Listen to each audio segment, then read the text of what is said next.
God is our refuge and strength, a very present help in trouble. Therefore we will not fear, even though the earth be removed, and though the mountains be carried into the midst of the sea, though its waters roar and be troubled, though the mountains shake and with its swelling. There is a river whose streams shall make glad the city of God, the holy place of the tabernacle of the Most High. God is in the midst of her. She shall not be moved. God shall help her just at the break of dawn. The nations raged, the kingdoms were moved. He uttered his voice, the earth melted. The Lord of hosts is with us. The God of Jacob is our refuge. Come, behold the works of the Lord, who has made desolations in the earth.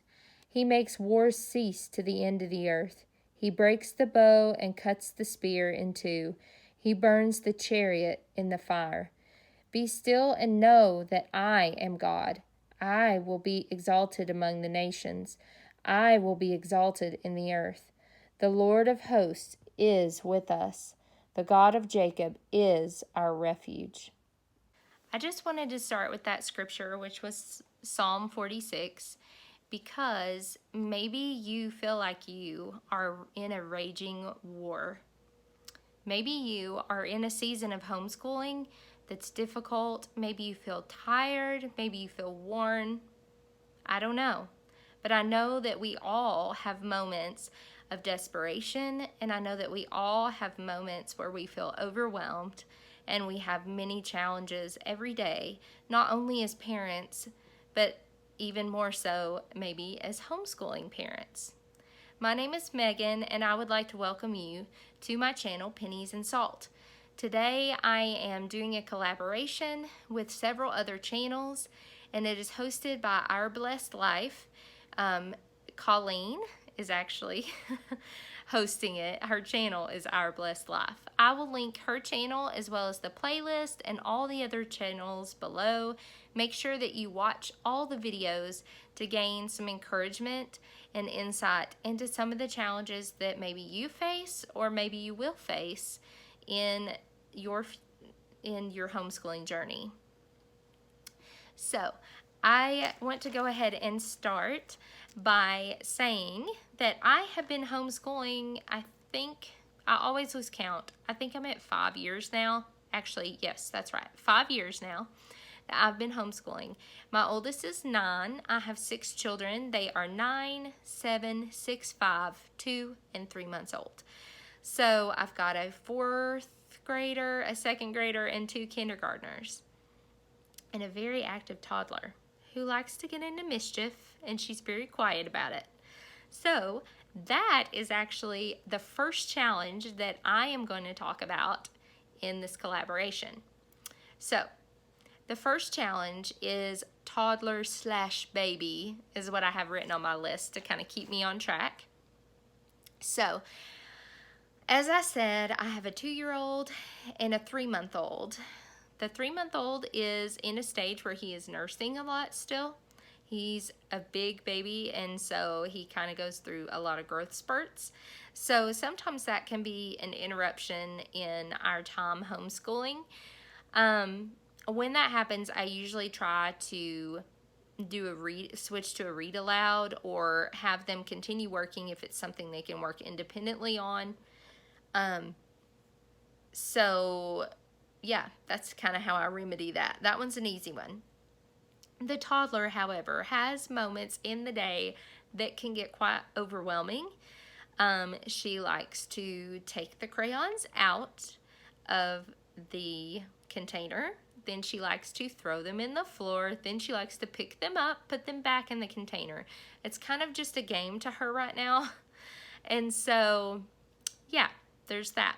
We've also had moments where we've had to do school with a toddler on the table because she climbs onto the table. And so we just remove her and put her down. But it's the constant removing her, putting her down, picking up the crayons, redirecting her, all of those things that can become a challenge in your day, and you can at times become frustrated. If you have that issue at the moment, then you feel me. If you don't, maybe you'll still understand. The other thing that I want to talk about is something that becomes kind of a battle every day around our house. We have one child who is very strong-willed. I'm not going to mention his name. We have 4 boys, so it's going to be hard for you to tell who I'm talking about. This particular child really struggles with focus, for one thing. I'm going to take my glasses off because there's a glare. He really struggles with focus as the first thing, but he also struggles with pride. And so it creates an interesting challenge when it comes to school. But I have found that the best way to battle the really strong will is actually to turn around that bad attitude and encourage him in what he's doing. So, yes, there are consequences, because I think that that's really important to maintain consequences and expectations. But at the same time, I am also trying to show grace in that he wants to see me react. And so the best reaction that I can give is actually to give encouragement and to give grace at times. And so that's kind of how I deal with that. It doesn't mean that we don't have days where I get very frustrated in that. It still happens. I'm human. But that is one way that I have found that helps a lot with turning around that strong will. Because he is one that he will just shut down and say he's not doing it, and that's not an option. I'm not going to let him just not do it. So there's that. So encouragement is a great battle against that. Also, just speaking scripture back to them as an encouragement, that helps a lot. And so I will use that a lot as well. So the other thing is learning difficulties. That I have 2 kids actually that fall under this. One of them in particular had a very difficult time with reading, and we ended up trying like 3 or 4 different reading programs to even get any kind of solid result.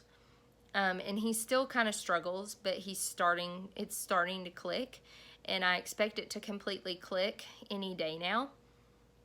And so that is definitely a difficulty that you may face, a challenge that you may face. And really, with that particular one, like I said, we are still up against that challenge a little bit, but I feel like we've broken through so much of it just by persevering. If your curriculum is not working for your child, do not push it. Don't keep pushing that curriculum.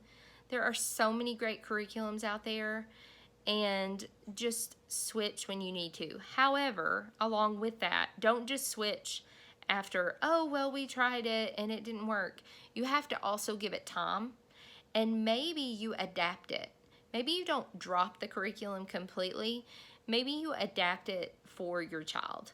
So that's what's great about homeschooling, is that you as the parent, you know what your child needs, and you have the ability to adapt something to fit your child better. And so that I want to use that as a huge encouragement, because I know several friends or several people who are new to homeschooling, and they feel like, well, it has to be done this way, this way, this way, and this way. There is no one size fits all to homeschooling, just like there's no one size fits all to public schooling. I used to teach public school, and I can definitely speak to that. That's one of the reasons why I homeschool my children, and I will link to that video, the 5 reasons why I chose to homeschool. I will link to that if you're interested in that. But all that to say, there are so many curriculums, so many learning styles. You are homeschooling for your child. You are the parent, and you ultimately know what is the best curriculum and best way to homeschool your child. So I just want to encourage you in that you have the freedom, the absolute freedom to teach your child in the way that they need to be taught. So I'll leave that there. The other thing is personal distractions or issues like illnesses, like chronic illnesses or things like that. Personal distractions. I can speak to this one. There are days or seasons when I definitely can allow myself to be distracted by many things. To be distracted by things in the media or on social media. Even things like YouTube or Instagram, Facebook, all of those things can be very distracting. If I find myself in a day where I am accessing those different outlets of social media, I find that I'm very short with my children and I get frustrated very easily and I stay in a constant state of distraction. So I try my best just to stay off of it as much as possible, especially during school time. And really just trying to focus and engage with my children.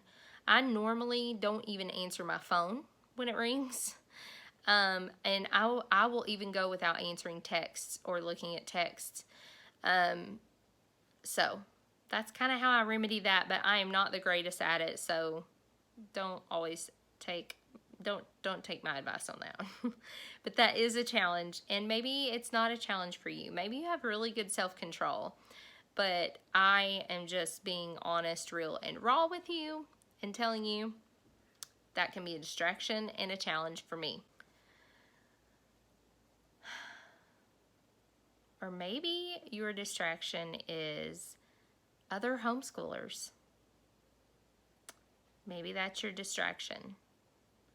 Whether that come from social media or YouTube or people you know or co-op maybe that you attend.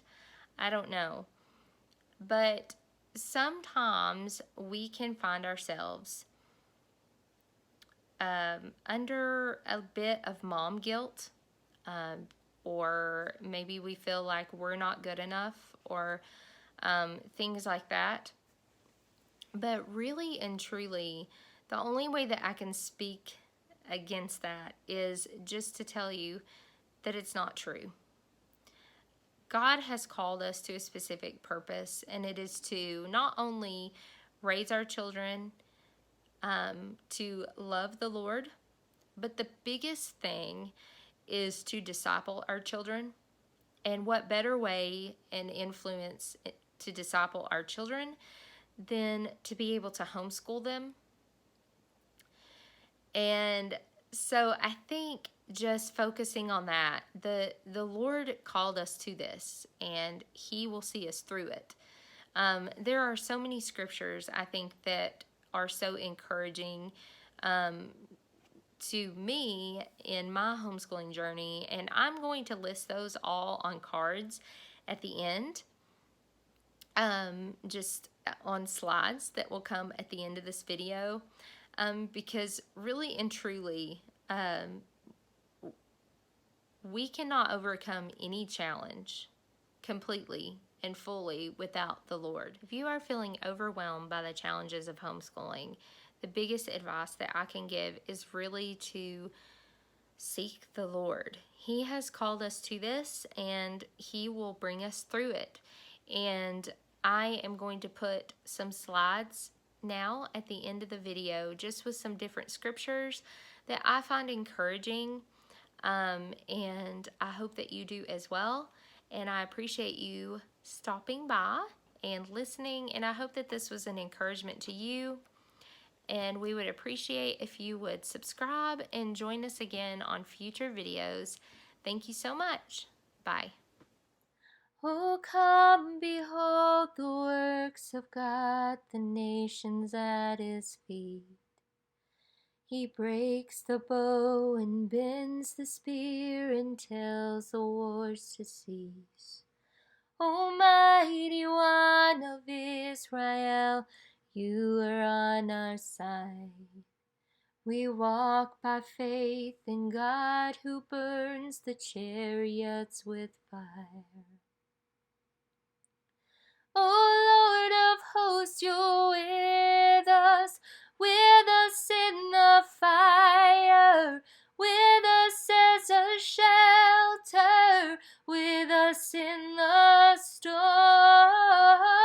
You will lead us through the fiercest battle. Oh, where else would you go but with